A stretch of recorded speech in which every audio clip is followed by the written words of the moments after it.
میں نے کل سے دریا میں مچھلی کو جال لگایا ہوا تھا اور مجھے آج وہاں پر ضرور جانا تھا۔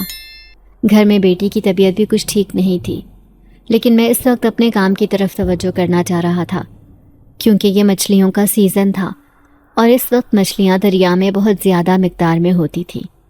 اسی لیے میں نے گھر سے نکلتے وقت اپنی بیٹی کو حوصلہ اور تسلی دی اور کہا، میری بیٹی تم فکر مت کرنا، سب ٹھیک ہو جائے گا، اپنا خیال رکھنا اور میں کوشش کروں گا کہ جلد سے جلد کام سے واپس گھر آ جاؤں تاکہ تمہاری دیکھ بھال کی جا سکے، اور تمہارے لیے کچھ کھانے کو لیتا آؤں گا۔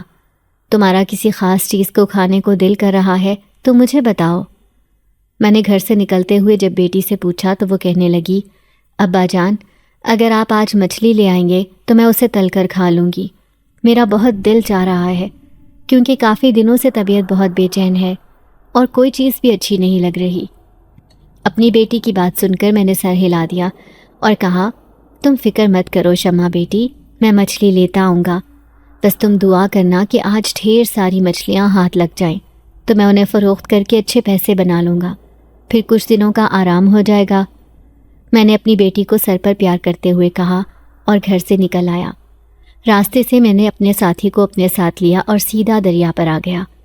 یہ دریائے سندھ کا کنارہ تھا اور یہاں پر ہم کافی گہرائی میں جا کر مچھلیوں کے لیے جال بچھاتے تھے، اور پھر اس جال میں جب مچھلیاں پھنس جاتی تھیں تو ہم انہیں نکال کر بازار میں بیچ دیتے تھے۔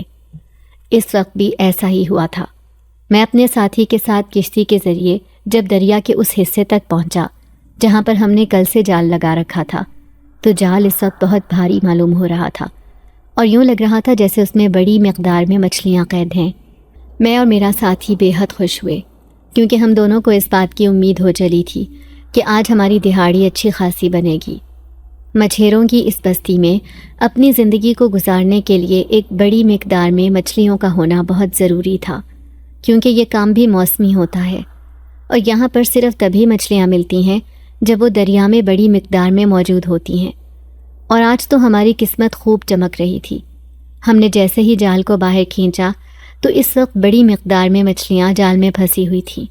چھوٹی بڑی کافی ساری مچھلیاں دیکھ کر میری اور میرے ساتھی کی آنکھیں چمک اٹھیں اور بے اختیار ہم نے اللہ کا شکر ادا کیا کیونکہ آج کافی دنوں کے بعد اتنی زیادہ مچھلیاں ملی تھیں، اور ہم نے دل ہی دل میں اپنے منافع کا تخمینہ بھی لگا لیا تھا۔ ہم دونوں مچھلیوں کو الگ الگ کرنے لگے اور چھوٹی بڑی سائز کی مچھلیوں کو الگ الگ ڈرم میں ڈالنے لگے۔ یہ ہمارا روز کا کام تھا اور ہمیں اپنا کام اپنے طریقے سے کرنا آتا تھا۔ مچھلیوں کو الگ کرتے ہوئے ایک مچھلی پر میری نظر ٹھہر گئی۔ وہ مچھلی بہت خوبصورت تھی اور میں نے دریا میں آج تک ایسی مچھلی نہیں دیکھی تھی، اسی لیے اس مچھلی پر میری نظر ٹھہر جانا معمولی بات نہیں تھی۔ میں نے ایک دم سے اس مچھلی کو اٹھا لیا اور دیکھنے لگا۔ تبھی میرے دل میں اپنی بیٹی کی بات کا خیال آیا تو میں نے وہ مچھلی اس کے لیے الگ کر کے رکھ لی۔ سوچا میری بیٹی اسے کھائے گی تو اس کے جسم میں تھوڑی طاقت آئے گی۔ وہ ویسے بھی ماں بننے والی تھی اور اسے اس طرح کی خوراک کی ضرورت تھی جو اس کے لیے طاقت والی ہو، اسی لیے میں نے اپنے ساتھی کو بتا کر وہ مچھلی الگ کر کے رکھ لی اور تصور میں اپنی بیٹی کے چہرے کے بارے میں سوچنے لگا جو اس مچھلی کو دیکھ کر کتنی خوش ہوگی۔ یہی سوچ کر میں نے جلدی جلدی اپنے کام کو نپٹایا اور اپنے ساتھی کو ہدایت دیتا ہوا گھر کی طرف روانہ ہوا۔ میرا خیال تھا کہ گھر پر بیٹی کو مچھلی دے کر اور کچھ دیر آرام کر کے پھر بازار کا رخ کیا جائے گا تاکہ وہاں پر جا کر ان مچھلیوں کو فروخت کیا جا سکے۔ میں بڑی خوشی خوشی گھر پہنچا اور اپنی بیٹی کو وہ مچھلی دی اور کہا، میری بیٹی میں یہ مچھلی خاص تمہارے لیے لے کر آیا ہوں۔ اسے دیکھتے ہی میرے دل میں خیال آیا تھا کہ میری بیٹی جب یہ کھائے گی تو اسے بہت اچھا لگے گا، اسی لیے تم اسے تل کر کھا لینا۔ مجھے ابھی بازار جانا ہے اور وہاں پر مچھلیاں فروخت کرنی ہے تو میں شام کو دیر سے گھر آؤں گا۔ میں نے اپنی بیٹی کو وہ مچھلی تھماتے ہوئے کہا اور پھر بازار کے لیے نکل آیا۔ آج دل میں بڑی خوشی تھی اور یوں لگ رہا تھا جیسے کچھ بڑا حاصل ہونے جا رہا ہے۔ اس بات نے دل میں خوشی اور گہرا اطمینان بھر دیا تھا۔ ہم غریبوں کی زندگی میں ایسا دن قسمت سے آتا ہے اور آج کا دن مجھے بہت روشن اور قسمت والا لگ رہا تھا، مگر میں یہ نہیں جانتا تھا کہ یہ دن میری بیٹی کی زندگی کا سب سے عجیب دن ہوگا۔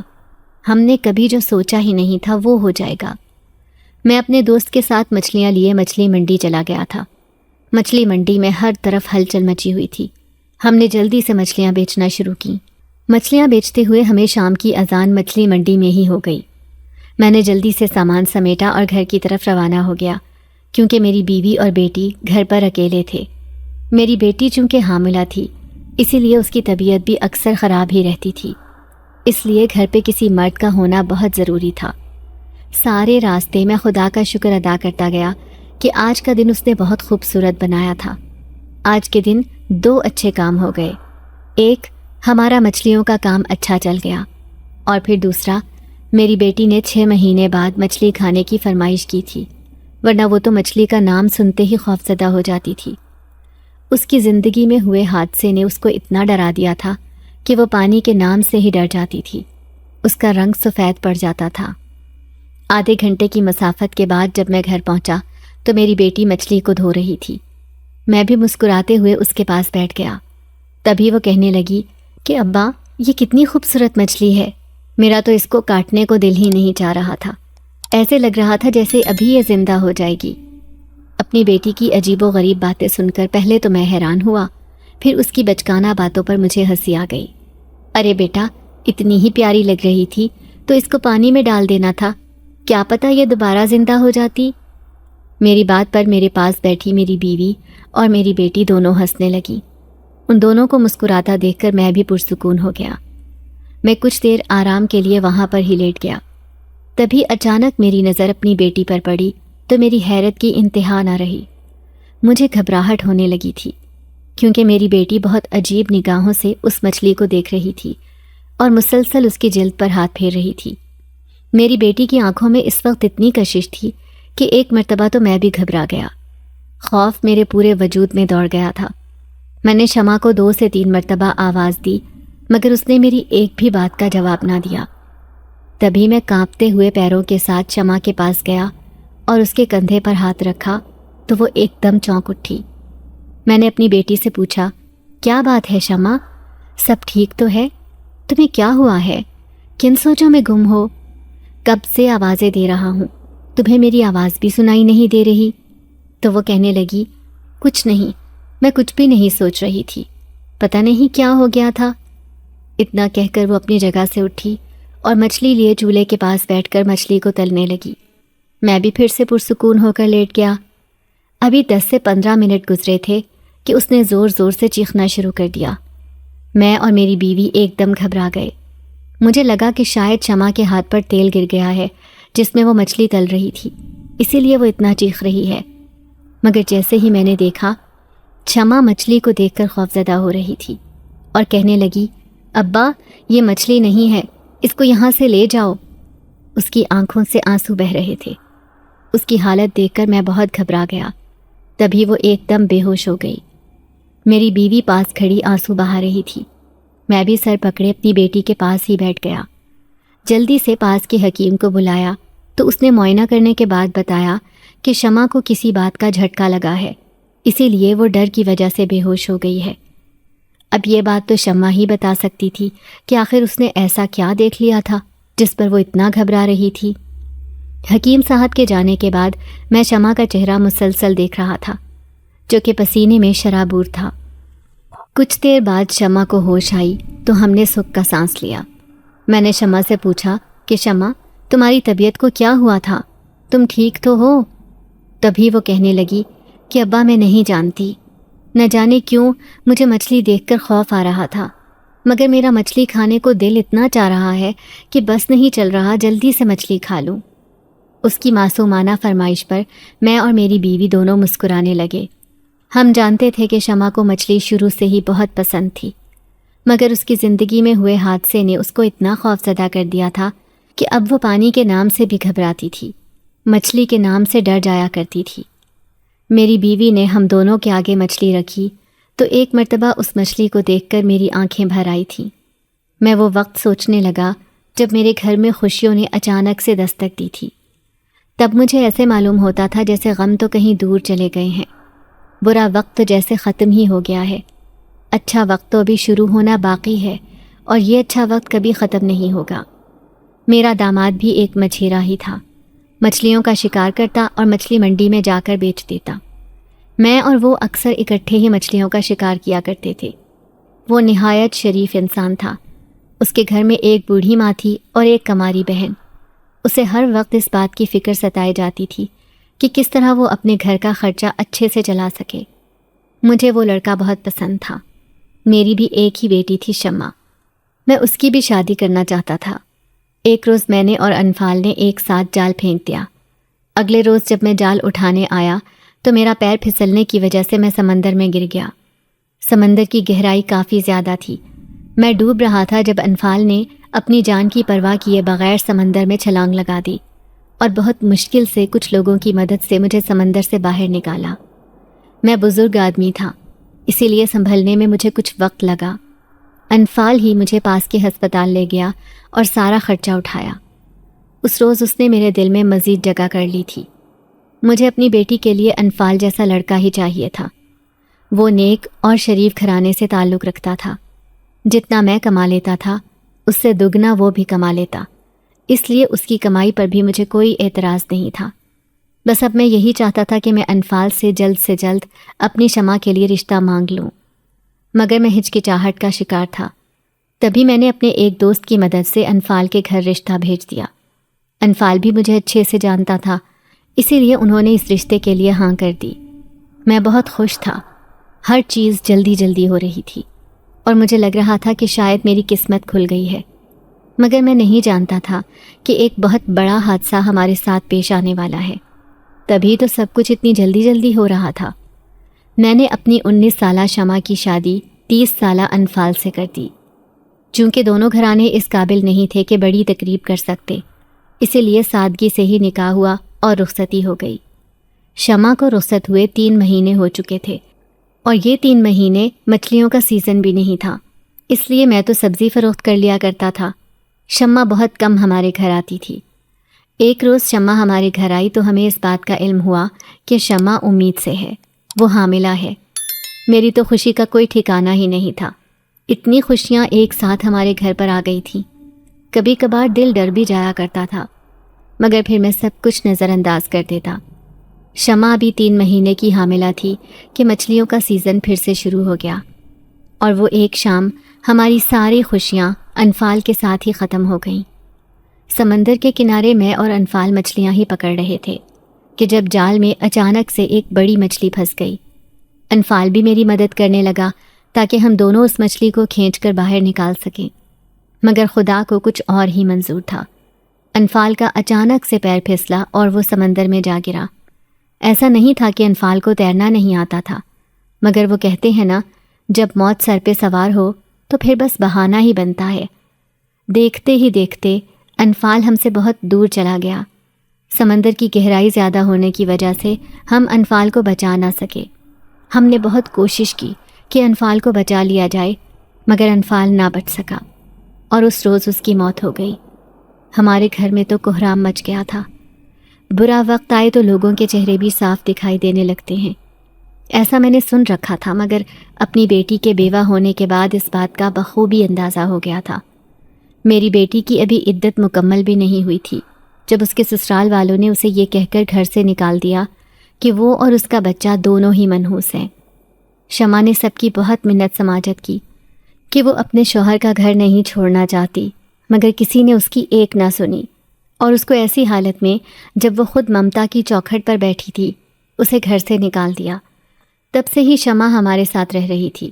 اس نے اپنی عدت بھی ہمارے گھر میں ہی مکمل کی۔ شمع کے واپس آ جانے کی وجہ سے میری بیوی بھی مسلسل بیمار رہنے لگی تھی۔ بیٹی کا دکھ دیکھا نہیں جاتا تھا، مگر ہم ہمت ہار جاتے تو پھر شمع کو کون سہارا دیتا۔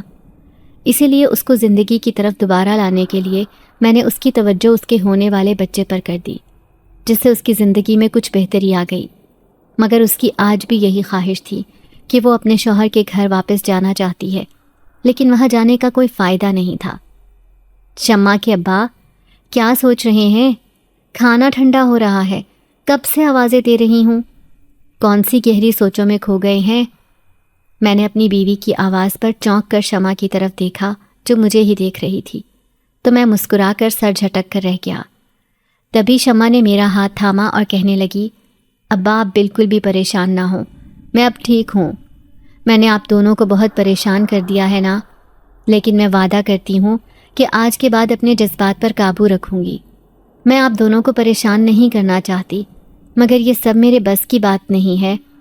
میں جب جب مچھلی کو دیکھتی ہوں مجھے خوف محسوس ہوتا ہے، ایسے لگتا ہے کہ یہ سب مجھ سے چھین لیا جائے گا۔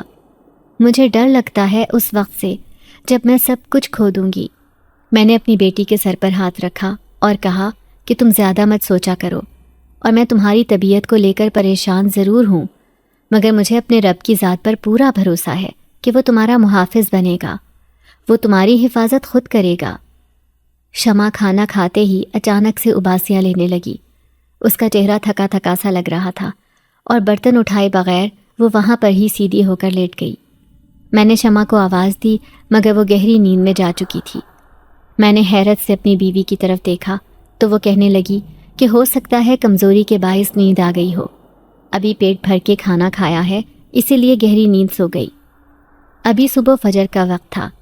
میں نماز پڑھ کر گھر لوٹا کہ اچانک ٹھوکر لگنے سے میں زمین پر گر گیا۔ پیر پر بہت برے طریقے سے موچ آ گئی، چلنے پھرنے سے قاصر ہو گیا۔ میری بیوی ہی مجھے لیے کمرے میں گئی، یہاں پر شمع بھی سو رہی تھی۔ تبھی اچانک باہر دروازہ زور زور سے کھٹکنے لگا۔ مجھے کافی حیرت ہوئی۔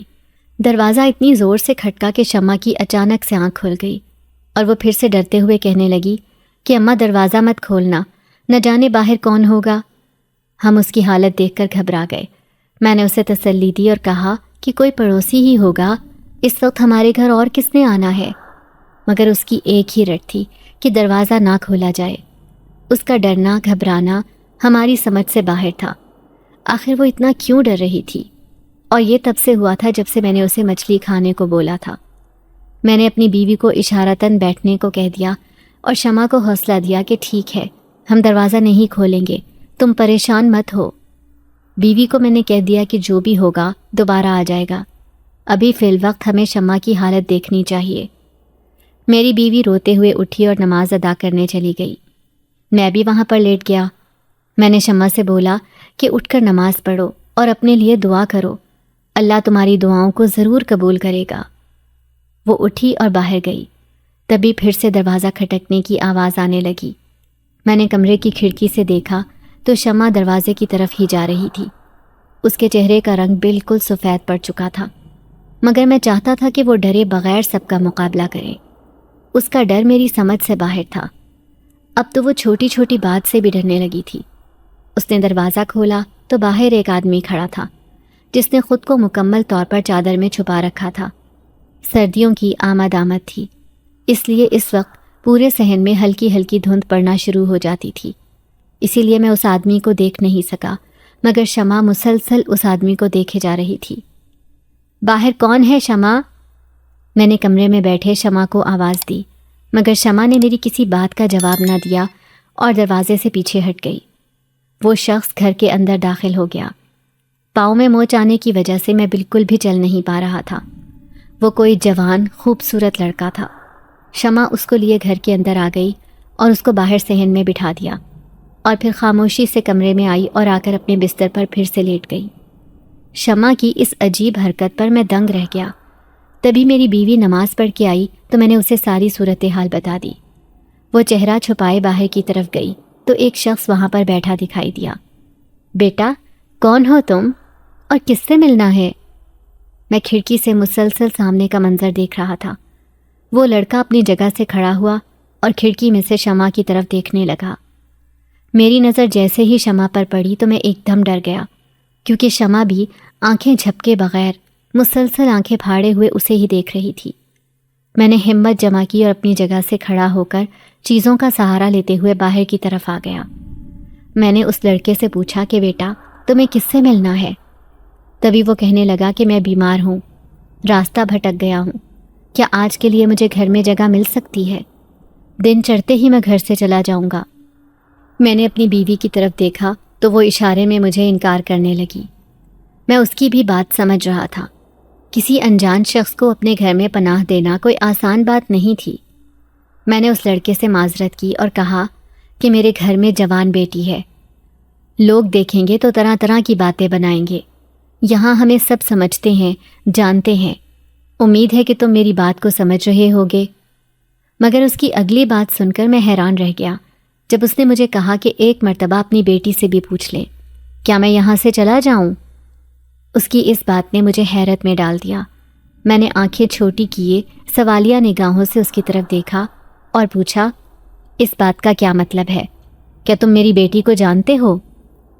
اتنی ہی دیر میں شمع میرے پیچھے آ کر کھڑی ہو گئی اور اس نے میرے کندھے پر ہاتھ رکھا، مگر ایسے معلوم ہو رہا تھا جیسے وہ ہاتھ کسی پہلوان کا ہو۔ شمع کے نازک ہاتھوں میں اتنی جان کیسے آ گئی؟ مجھے یہی بات پریشان کر رہی تھی۔ میں نے جیسے ہی پیچھے مڑ کر دیکھا تو شمع آنکھوں میں لہو لیے کھڑی تھی۔ شمع، کیا بات ہے بیٹا؟ تمہاری طبیعت تو ٹھیک ہے؟ اس شخص کو رہنے کی میں نے یہاں پر اجازت دی ہے، اب یہاں سے اس کو کوئی کہیں نہیں بھیج سکتا۔ یہ جب تک رہنا چاہے یہاں پر رہ سکتا ہے۔ میں جانتا تھا کہ میری بیٹی نرم دل کی مالک ہے، مگر وہ حالات کو شاید سمجھ نہیں پا رہی، اور جس طرح کا وہ رویہ اختیار کر رہی تھی مجھے تو اس کو دیکھ دیکھ کر گھبراہٹ محسوس ہو رہی تھی۔ میں نے اسے سمجھانے کے لیے کہا کہ شمع، تم ابھی چھوٹی ہو، میری بات کو سمجھ نہیں رہی، لوگ طرح طرح کی باتیں بنائیں گے۔ مگر اچانک سے اس کے حلق سے ایک عجیب و غریب سی آواز نکلی جو کم از کم شمع کی نہیں تھی۔ اس بھاری آواز نے میرے پیروں تلے سے زمین کھینچ لی جب وہ کہنے لگی، اگر آپ اس کو گھر سے نکالیں گے تو میں بھی گھر سے چلی جاؤں گی۔ اتنا کہہ کر شمع رکی نہیں، واپس کمرے میں جا کر سو گئی۔ میں نے حیرت اور بے یقینی سے اپنی بیوی کی طرف دیکھا تو وہ بھی ڈری کھڑی تھی۔ تبھی وہ لڑکا کہنے لگا، اگر اجازت ہو تو میں کچھ دیر آرام کر لوں۔ مجھے تو ایسے لگا جیسے کوئی جادوگر ہمارے گھر آ گیا ہے اور اس نے میری بیٹی پر جادو کر دیا ہے۔ وہ لڑکا بھی دوسرے کمرے میں جا کر سو گیا۔ میں جلدی سے اپنی بیوی کے پاس گیا اور اس سے کہا کہ ہمیں صبح ہوتے ہی مولوی صاحب سے بات کرنی چاہیے۔ نہ جانے کیوں مجھے ایسے لگ رہا ہے کہ ہمارے گھر میں کسی آسیب کا سایہ ہے، ورنہ شمع تو ایسی باتیں کبھی نہیں کرتی، اور اس کی آواز کا بدلنا یہ کوئی عام بات نہیں تھی۔ اس کی آنکھوں میں اترا ہوا خون بہت کچھ سوچنے پر مجبور کر رہا ہے۔ میری بیوی بھی یہ بات سمجھ رہی تھی۔ تبھی وہ ڈرتے ڈرتے کہنے لگی، ہماری شمع ٹھیک تو ہو جائے گی نا؟ میں نے اس سے کہا کہ فکر مت کرو، خدا نے چاہا تو سب ٹھیک ہو جائے گا، اور چل کے شمع کے پاس بیٹھ گیا۔ جو مجھے اور میری بیوی کو قرآنی آیات آتی تھیں وہ سب پڑھ کر ہم اس کے اوپر پھونکنے لگے۔ وہ جس حالت میں تھی اس حالت میں اکثر خوف محسوس ہونا، چیزوں کا نظر آنا عام سی بات تھی، مگر مجھے یہ ماجرا کچھ اور ہی لگ رہا تھا۔ اگلی صبح جس وقت میری آنکھ کھلی اس وقت شمع کمرے میں موجود نہیں تھی۔ میری بیوی گہری نیند سو رہی تھی، جبکہ اسے عادت نہیں تھی اتنی صبح ہونے تک سونے کی۔ میں نے اپنی بیوی کو نہ اٹھایا اور اسے آرام کرنے دیا اور اٹھ کر خود شمع کو دیکھنے چلا گیا۔ میرا دل بہت گھبرا رہا تھا، ایسے لگ رہا تھا جیسے کوئی انہونی ہونے کو ہے۔ وہ رات والا لڑکا بھی ہمارے ہی گھر پر موجود تھا، اسی لیے مجھے شمع کی فکر ہونے لگی تھی۔ میں چیزوں کے سہارے کی مدد سے کمرے سے باہر نکلا تو صحن میں شمع کہیں بھی نہیں تھی، لیکن دوسرے کمرے سے اس لڑکے کے بولنے کی آوازیں آ رہی تھیں۔ میں جلدی جلدی چلتا ہوا اس کمرے تک گیا۔ ابھی اندر جاتا کہ اندر کے منظر نے مجھے اپنی جگہ رکنے پر مجبور کر دیا تھا۔ میں نے دیکھا کہ وہ لڑکا اپنے ہاتھ میں سنہرے رنگ کی مچھلی کو پکڑے سہلا رہا تھا۔ وہ مچھلی زندہ تھی۔ وہ لڑکا بے حد خوبصورت تھا۔ وہ لڑکا مسلسل شمع سے ایک ہی بات پوچھ رہا تھا، کیا تم اس مچھلی کو کھانا پسند کرو گی؟ اور شمع مسلسل آنکھیں پھاڑے اس مچھلی کو گھور کر دیکھ رہی تھی، جیسے اسے آنکھوں سے ہی نگل جائے گی۔ یہ سب دیکھتے ہوئے میرے چہرے پر پسینے کی ننھی ننھی بوندیں چمکنے لگی تھیں۔ میرا پورا وجود کانپ رہا تھا۔ تبھی اچانک میری بیوی نے میرے کاندھے پر ہاتھ رکھا تو میں ایک دم ڈر گیا۔ میں نے پیچھے مڑ کر دیکھا تو وہاں میری بیوی کھڑی تھی، مگر جیسے ہی اس نے بھی سامنے کا منظر دیکھا تو وہ بھی پریشان ہو گئی۔ میں نے اسے خاموش رہنے کا اشارہ کیا۔ میں دیکھنا چاہتا تھا کہ آخر وہ لڑکا کرتا کیا ہے۔ اس لڑکے کے ہاتھ میں مچھلی بن پانی کے مچل رہی تھی، لیکن اس لڑکے کو کوئی فرق نہیں پڑ رہا تھا۔ تبھی وہ سنہری مچھلی اس لڑکے نے شمع کی گود میں رکھ دی اور کہنے لگا، یہ کھا لو گی تو تمہارا بچہ بحفاظت اس دنیا میں آ جائے گا۔ شمع وہ مچھلی اٹھائے کمرے سے باہر آ گئی۔ میں نے شمع کو کئی آوازیں دیں، مگر اس نے میری کسی بھی آواز کا کوئی جواب نہیں دیا۔ شمع، رکو بیٹا، کہاں جا رہی ہو؟ شمع اس مچھلی کو پھینک دو۔ مگر شمع ہماری سنے بغیر اپنے ہی راستے پر چل کر جا رہی تھی۔ میری بیوی کا رو رو کر برا حال تھا۔ وہ مسلسل مجھے بس ایک ہی بات کہہ رہی تھی کہ ہماری بچی کو بچا لے، اسے کیا ہو گیا ہے؟ میں نے اپنی بیوی کا بازو پکڑا اور دروازے کو تالا لگاتے ہوئے مولوی صاحب کے پاس چلا گیا۔ مولوی صاحب میرے اچھے جاننے والے تھے، اسی لیے میں ان سے آرام اور سکون سے کسی بھی طرح کی بات کر سکتا تھا۔ مولوی صاحب بچوں کو مدرسے میں قرآن کی تعلیم دے رہے تھے۔ ہمیں دیکھ کر انہوں نے اپنا کام جاری رکھا اور اشارے سے ہم دونوں میاں بیوی کو بیٹھنے کو کہا۔ کچھ دیر انتظار کرنے کے بعد مولوی صاحب ہمارے پاس آئے تو میں پریشانی کے عالم میں مولوی صاحب کو دیکھنے لگا۔ کیا بات ہے برخوردار، پریشان لگ رہے ہو؟ سب ٹھیک تو ہے؟ مولوی صاحب کی بات پر میں نے اپنی بیوی کی طرف ایک نظر دیکھا اور پھر ان کو ایک ایک بات بتانے لگا۔ میں نے اپنی بیٹی کا ماضی نہیں بتایا، مگر جو اس کے ساتھ 2-3 دن سے ہو رہا تھا وہ سب ان کے گوش گزار کر دیا۔ یہ بتاؤ، تمہاری بیٹی شادی شدہ ہے یا کنواری ہے؟ مولوی صاحب کے سوال پر میں نے ان کو بتایا کہ میری بیٹی بیوہ ہے اور حاملہ بھی ہے۔ تبھی مولوی صاحب پریشانی کے عالم میں سر ہلانے لگے اور کہنے لگے، کل کسی بھی طرح اپنی بیٹی کو عصر کی نماز کے بعد میرے پاس لے آنا اور تب تک اس پر آیت الکرسی پڑھ کر پھونکتے رہو، اور دھیان میں رکھنا کہ وہ لڑکا گھر سے جانا نہیں چاہیے۔ میں مولوی صاحب کو ہاں کہہ کر اپنی بیوی کے ساتھ گھر چلا گیا۔ گھر پہنچا تو گھر کا دروازہ کھلا ہوا تھا، تالا ایک طرف پڑا تھا۔ مجھے تو سمجھ نہیں آ رہی تھی کہ دروازہ کھلا کیسے، جبکہ میں باہر سے تالا لگا کر گیا تھا۔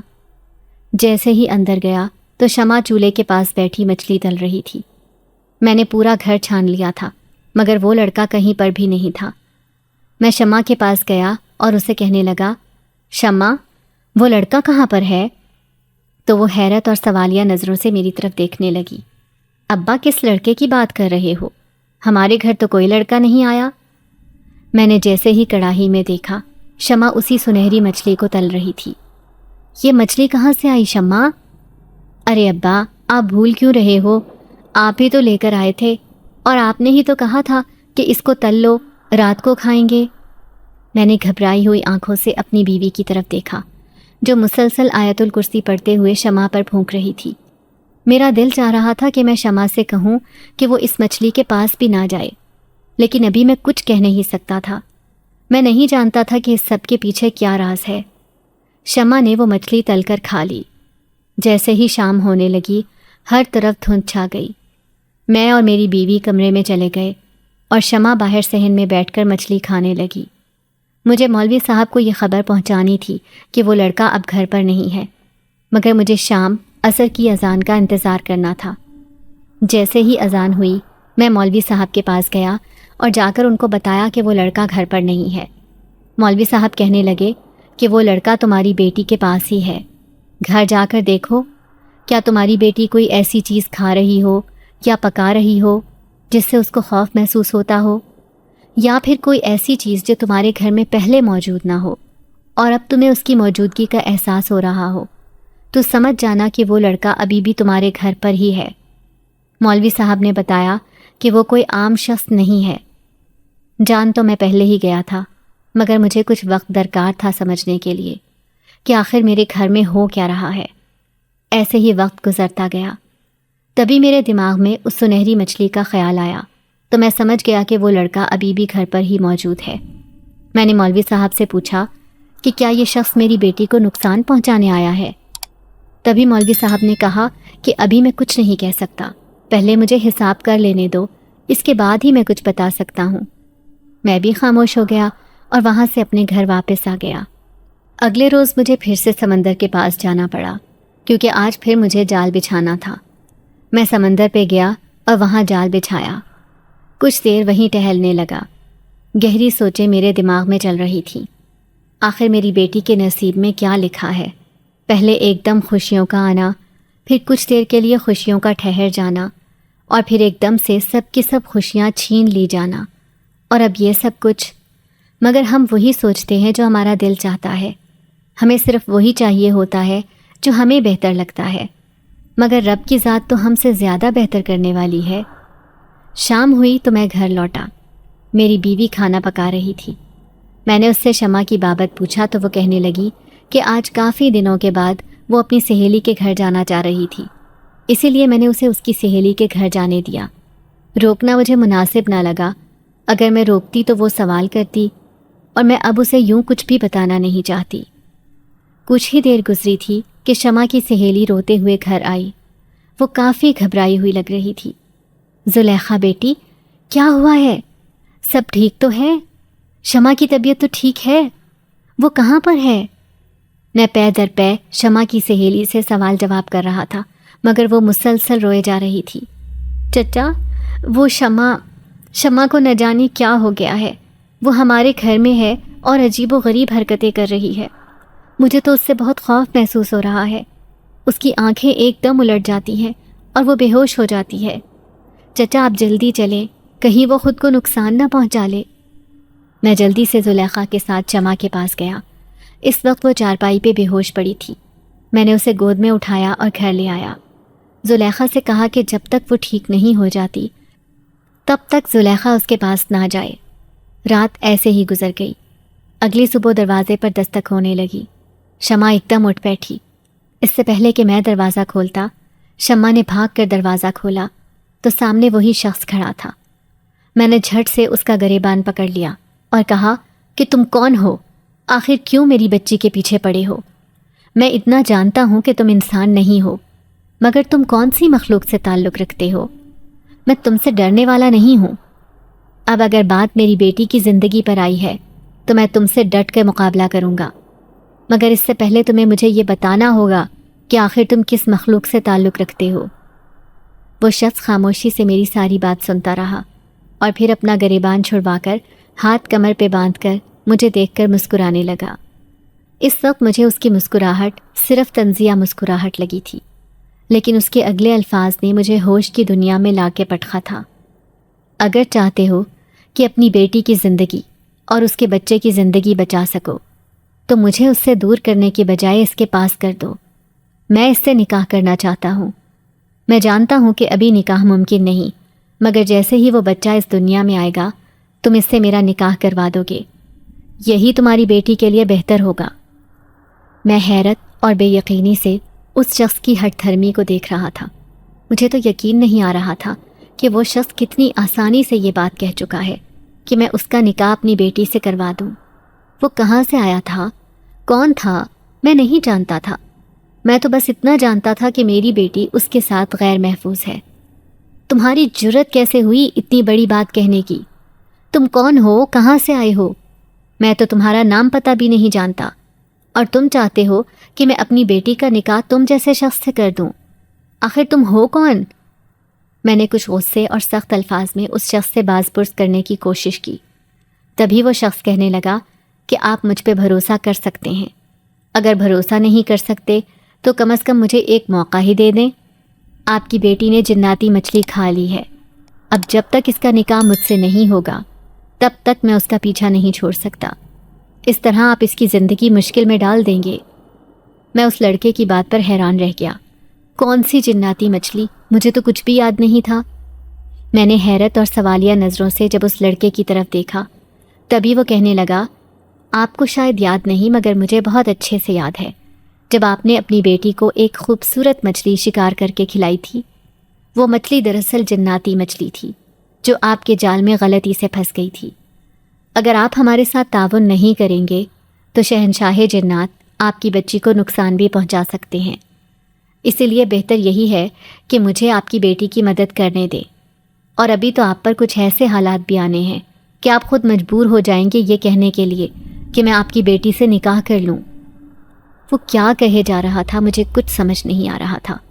اس کی سب باتیں میرے سر کے اوپر سے گزر رہی تھیں۔ اس کی کسی بھی بات میں کوئی ایسی خاص بات نہیں تھی جو مجھے سمجھ آتی۔ اس سے پہلے کہ میں اسے کچھ کہتا تبھی شمع کو ہوش آ گئی اور وہ مسلسل انفال انفال پکار رہی تھی۔ انفال کے گزر جانے کے بعد یہ پہلی مرتبہ ہوا تھا کہ شمع اس قدر جذباتی ہو رہی تھی۔ میں ایک دم پریشان ہو گیا۔ میری بیوی بھی رو رہی تھی۔ تبھی وہ شخص شمع کے پاس گیا اور اسے جا کر کہنے لگا کہ پریشان مت ہو، میں تمہارے ساتھ تمہارے پاس ہوں۔ تمہارا انفال کہیں نہیں گیا۔ دیکھتے ہی دیکھتے شمع ایک دم ٹھیک ہو گئی، جیسے واقعی اس نے اس لڑکے کی بات پر بھروسہ کر لیا تھا۔ شمع جذباتی ہوتے ہوئے میرے پاس آئی اور آ کر کہنے لگی کہ بابا دیکھیں، انفال واپس آ گئے ہیں۔ بابا میرے بچے کا باپ واپس آ گیا ہے۔ اب میرا بچہ کسی بھی صورت یتیم نہیں کہلائے گا۔ میری آنکھوں میں اس کی باتوں سے آنسو آ گئے۔ میں تو اس کی تکلیف سوچ ہی نہیں پایا تھا۔ وہ میرے سامنے ہنسنے بولنے والی لڑکی دل ہی دل میں کیا کچھ برداشت کر رہی تھی، وہ کس طرح اندر ہی اندر ہر روز مر رہی تھی، مجھے پتہ ہی نہیں چلا۔ میں سمجھتا تھا کہ مجھ سے زیادہ میری بچی کی حفاظت کوئی نہیں کر سکتا، مگر میں اس کے حالات جان ہی نہیں پایا۔ حفاظت اس کی کیا کرتا؟ وہ شخص میرے پاس آیا اور مجھے کہنے لگا کہ دیکھ رہے ہیں آپ، اپنی بیٹی کی حالت پر غور کیجیے۔ اس وقت اس کو نہ آپ کی، نہ میری اور نہ ہی اپنی ماں کی ضرورت ہے، بلکہ اس وقت اس کو صرف انفال کی ضرورت ہے۔ میں آپ سے وعدہ کرتا ہوں کہ آپ کی بچی کو کسی قسم کا کوئی نقصان نہیں پہنچاؤں گا، اور جیسے ہی معاملات کچھ بہتر ہوں گے میں یہاں سے ہمیشہ ہمیشہ کے لیے چلا جاؤں گا۔ مگر میں پھر بھی اس لڑکے پہ بھروسہ نہیں کر پا رہا تھا۔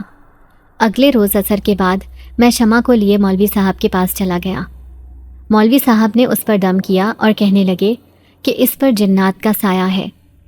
میں نے مولوی صاحب سے پوچھا کہ کیا وہ جنات اس کو نقصان پہنچانے کے لیے آئے ہیں؟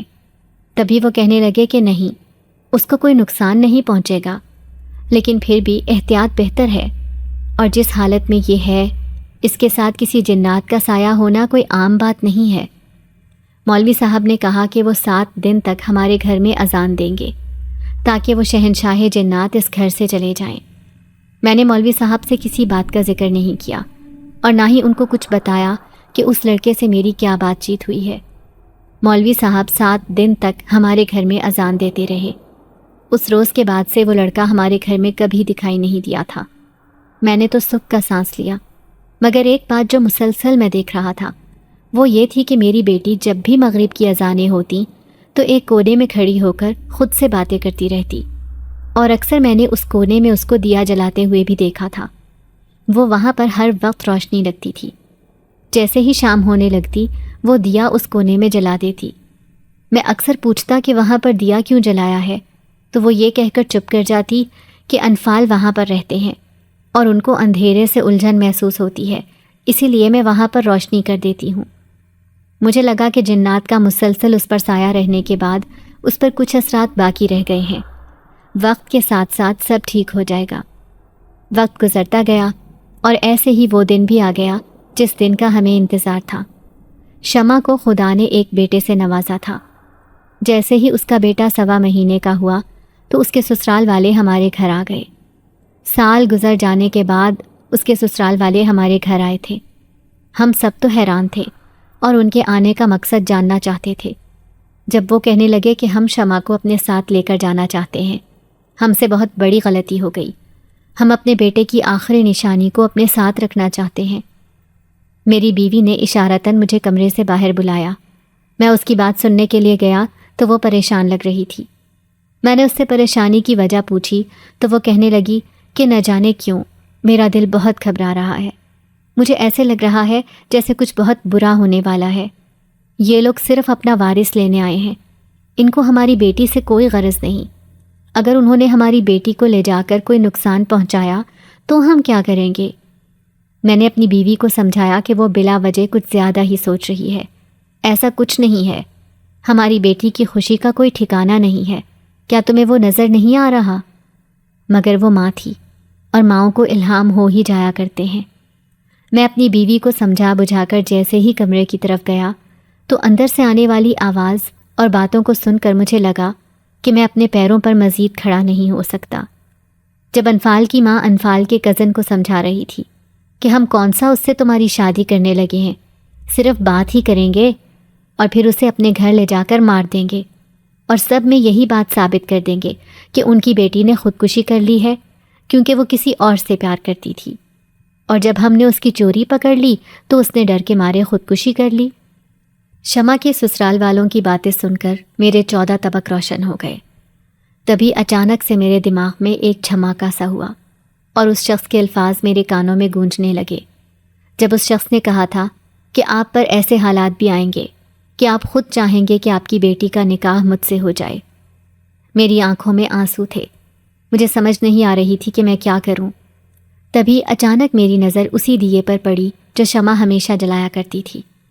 میں جلدی سے دیے کے پاس گیا، مگر میرے منہ سے الفاظ ہی نہ نکلے۔ میں نے آسمان کی طرف دیکھا اور خدا سے ہی دعا کی، یا اللہ، میری بچی کا تو ہی محافظ ہے، اس کی عزت اور اس کی جان کا تو ہی رکھوالا ہے۔ تبھی پھر سے دروازے پر دستک ہوئی۔ میں نے جیسے ہی دروازہ کھولا تو وہی شخص سامنے کھڑا تھا اور مجھے دیکھ کر مسکرا رہا تھا۔ میں اسے دیکھ کر رونے لگا تو اس نے میرے کندھے پر ہاتھ رکھا اور مجھے حوصلہ دینے لگا۔ وہ سیدھا اس کمرے میں گیا جہاں پر انفال کے گھر والے بیٹھے تھے۔ شمع اس لڑکے کو دیکھتے ہی خوش ہو گئی اور جلدی سے اس کے پاس آ گئی۔